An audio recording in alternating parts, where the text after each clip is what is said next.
দুবাইয়ে প্রায় ৪৫ কোটি টাকার একটি বিলাসবহুল ফ্ল্যাট কেনা নিয়ে অভিযোগের মুখে পড়েছেন সদ্য সাবেক বাংলাদেশ ব্যাংকের গভর্নর আহসান এইচ মনসুর। অভিযোগে বলা হয়েছে তিনি তার মেয়ে মেহেরিন সারা মনসুরের নামে ফ্ল্যাটটি কিনেছেন। তবে বাংলাদেশ ব্যাংকের সাবেক গভর্নর গণমাধ্যমকে জানিয়েছেন বাংলাদেশ থেকে কখনো বিদেশে অর্থ পাঠাননি। তার দীর্ঘ আন্তর্জাতিক কর্মজীবনের আয় ব্যয়ের হিসাব ছিল স্বচ্ছ।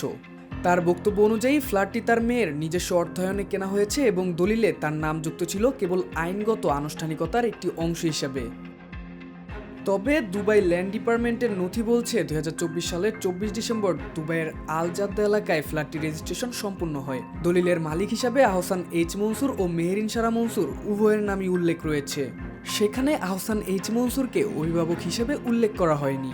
ডিএলডি নিয়ম অনুযায়ী কেবল অভিভাবক হলে তা স্পষ্টভাবে উল্লেখ থাকে, অন্যথায় নাম থাকায় সরাসরি মালিকানা হিসেবে গণ্য হয়। এছাড়া বাংলাদেশ ব্যাংকের তথ্য অনুযায়ী রেজিস্ট্রেশনের দিন তিনি দুবাইয়ে অবস্থান করছিলেন।